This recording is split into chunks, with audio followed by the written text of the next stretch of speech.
शाम के टाइम मैंने बनाया है चाय के साथ आलू के गोले, जो काफ़ी क्रिस्पी करारे और स्वादिष्ट बने हुए हैं। तो आप लोग भी आइए और साथ ही बैठ के हम सब लोग नाश्ता करते हैं। ये मेरे आलू के गोले हैं, बहुत दिनों में बनाया है मैंने।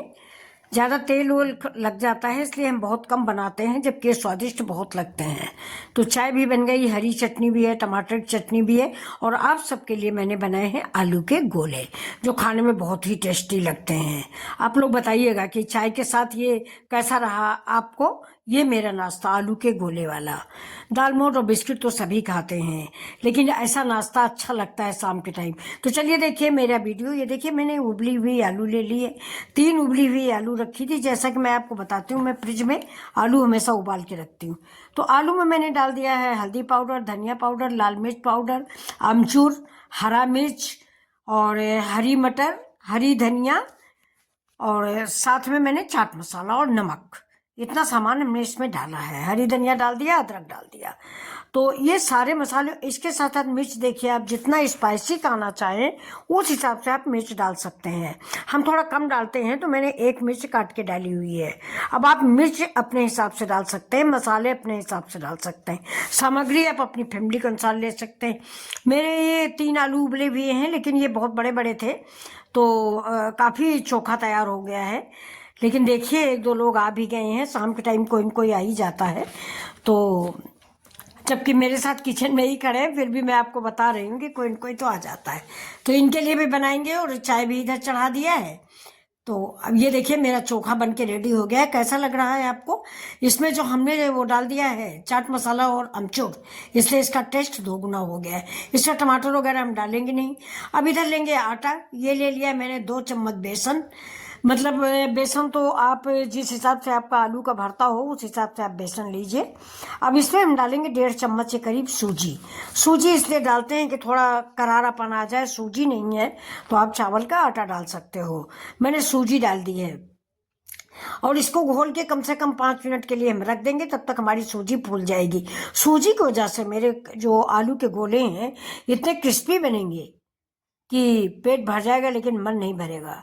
ये मेरा गारंटी है। आप एक बार ज़रूर बना के देखिए, फिर आप अपने विचार मिथिला जी की दुनिया पर ज़रूर लिख के दीजिएगा कि आपको मेरी ये रेसिपी कैसी लगी। तो अब देखिए इसमें बेसन में भी हम मसाले डाल रहे हैं, वही बेसिक मसाले, हल्दी, धनिया, नमक, मिर्च और गरम मसाला थोड़ा सा, चाट मसाला थोड़ा सा, जिससे ये समझ लीजिए दोस्तों, चाय के साथ की ये नमकीन है तो इसको चटपटा ही बनाना चाहिए ना। जितना ये चटपटा और चटखारेदार होगा उतना ही खाने में अच्छा लगेगा। तो देखिए सारे मसाले मैंने मिक्स कर दिए हैं। अब इसमें थोड़ा थोड़ा सा पानी डाल के इसको घोलेंगे। एक साथ पानी नहीं डालेंगे, नहीं तो गांठें पड़ जाएंगी, और गांठ के अलावा अंदाज भी नहीं मिलेगी कि मेरा बैटर कैसा होना चाहिए। तो अब देखिए इसको धीरे धीरे हम अपने आलू के गोले के हिसाब से इस बैटर को हम बनाएंगे। और इसमें आप डाल देंगे हम 1 पिंच सोडा। सोडा इसलिए डालेंगे कि हमारे गोले ऊपर से काफ़ी फूले फूले बने। तो अब फिर ये देखिए बेसन में मैंने सोडा डाल दिया। इधर मेरा आलू का चोखा बना तैयार है, और कढ़ाई चढ़ी हुई है, उसमें मैंने तेल डाल दिया दोस्तों। अब इस बेसन को मैंने कस के फेंट लिया है, जिससे सोडा मेरा पूरे में मिक्स हो जाए। और थोड़ा थोड़ा पानी डाल के इसको अपने अनुसार के हमारे गोले इसमें डिप हो जाए, उस तरह का बैटर मुझे चाहिए। इसकी कंसिस्टेंसी आप देख लीजिए, इतनी ही होनी चाहिए। अगर ज़्यादा पतला होगा तो सारा बेसन बहेगा, ज़्यादा गाढ़ा होगा तो भी नहीं अच्छा बनेगा। तो मीडियम कंसिस्टेंसी रखिए। अभी इसके देखिए हम एक साथ सारे गोले एक साइज के बना लेंगे। एक एक बना के डालेंगे तो अच्छे नहीं लगेंगे, कोई छोटा कोई बड़ा होगा। खाना तो पेट में ही है, लेकिन दोस्तों मैं हमेशा कहती हूँ ना कि खाना आँख से पहले खाया जाता है। तो मैं गोले बनाऊंगी एक साइज के। तो ये देखिए मेरे गोले बन गए हैं, ये देखिए। और ये जो हमारे बगल में भाई साहब खड़े हैं, इन्होंने बताया कि चोखा बहुत टेस्टी बना हुआ है। तो अब चलते हैं आलू गोले का, देखिए क्या देते हैं फीडबैक ये। तो आप लोग भी मुझे दीजिएगा हमारे गोलों का फीडबैक कि क्या है, अच्छे बने कि नहीं बने। अभी देखिए आप, हम तो हाथ से बना रहे हैं। अगर आप हाथ से नहीं बनाना चाहते तो चम्मच और फोर्क की मदद से बना लीजिए। हम और देखिए ऐसे उठा लीजिए, जो थोड़ा सा बेसन टपके प्लेट के किनारे से नीचे लगा दीजिए। लेकिन बेसन हमने इस परफेक्ट बनाया है कि टपकेगा नहीं। अब देखिए बेसन में ये मैं आपको बताना भूल गई कि जब बेसन का घोल तैयार किया तो उसमें मैंने आधा चम्मच सरसों का तेल डाल दिया था। सरसों के तेल से हमारे जो आलू के गोले हैं काफ़ी क्रिस्पी तैयार हो गए। तो एक बार में हम 5-6 डालेंगे, और अगर कायदे से देखा जाए तो जितना तेल हो उस हिसाब से 2-3 ही डालने चाहिए, तो बढ़िया से पलट जाएंगे। लेकिन अब बताया ना आपको कि एक लोग आ गए हैं और घर में कोई है नहीं, तो इनके साथ कोई बैठने वाला नहीं, तो अब सोचेंगे कि देखो हम आए हैं और ये बैठ भी नहीं रही हैं। तो मैंने एक साथ ही देखिए 6 डाल दिए हैं। अब धीरे धीरे करके इनको पलट लेंगे, तेल जोड़ा थोड़ा हो जाए। देखिए तेल कम डाला है, नहीं तो ऊपर से हमें ऊपर की लेयर मजबूत करनी चाहिए जिससे पलटने से बेसन छूटे ना। तो अभी देखिए छोटा चम्मच मैंने ले लिया है और कढ़ाई झुका के वही गरम तेल एक एक बार ऊपर हम सारे गोलों पे डाल देंगे, तो हम पलटेंगे तो हमारा बेसन छूटेगा नहीं। मतलब ऊपर की लेयर हमारी मजबूत हो जाएगी। अगर ऊपर की लेयर मजबूत नहीं होती है तो बेसन छूटता रहता है और छूट जाता है, करीब करीब आलू आलू रह जाएगी। जबकि हमने बनाए हैं आलू के गोले, आलू का चोखा नहीं बनाया, आलू के गोले। तो देखिए मैं कढ़ैया घुमा फिरा के इसको मतलब ऊपर की लेयर मजबूत कर ली हूँ। अब अगर हम पलटेंगे तो कोई प्रॉब्लम नहीं आएगी। अब देखिए फोक से हम इसको पलटने की कोशिश करेंगे।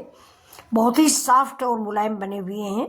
ये देखिए ऊपर से बेसन में सूजी पड़ी है इसलिए क्रिस्पी हैं, और बहुत खाने में बहुत ही सॉफ्ट और बढ़िया आलू का चोखा की वजह से। अभी देखिए धीरे धीरे करके थोड़ा सा पेशेंस रख के इसको पलटिए। थोड़ा मजबूत हो जाए तो आप करछी से भी पलट सकते हैं, लेकिन हम तो ऐसे ही अभी ट्राई कर रहे हैं कि अगर ऐसे ही पलट जाता है तो बढ़िया है। ये देखिए पलट गया है, लेकिन ज़्यादा डिस्टर्ब नहीं करेंगे, जैसे ही पक जाएगा वैसे ही लाएंगे। ये देखिए तो अब हमारे आलू के गोले बन चुके हैं। अगर आप लोग यहाँ तक आ चुके हैं तो बताइएगा कि ये रेसिपी कैसी लगी है, और फिर वही एक रिक्वेस्ट है कि प्लीज़ सब्सक्राइब तो कर लें।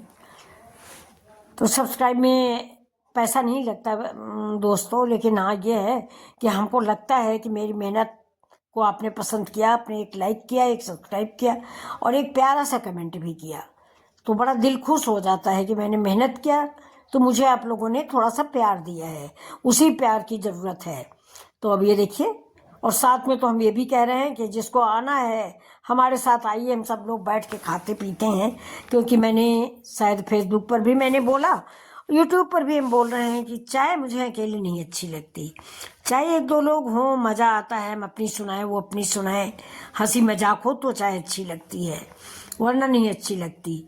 और दूसरी बात दोस्तों, हम जिस स्टेज पे हैं इस स्टेज पे 2-4 आदमी पास में रहते हैं तो बड़ा अच्छा लगता है।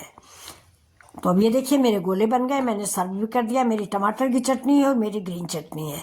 तो ये देखिए आ जाइए आप, और हम सब लोग साथ साथ बैठ के एंजॉय करते हैं।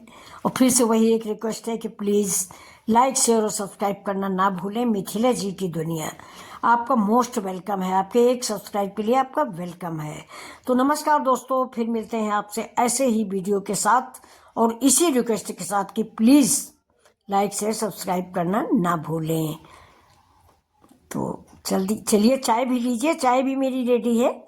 आप सब लोग चाय गोले और चटनी एंजॉय कीजिए, साथ में मेरे चैनल को सब्सक्राइब कीजिए। नमस्कार।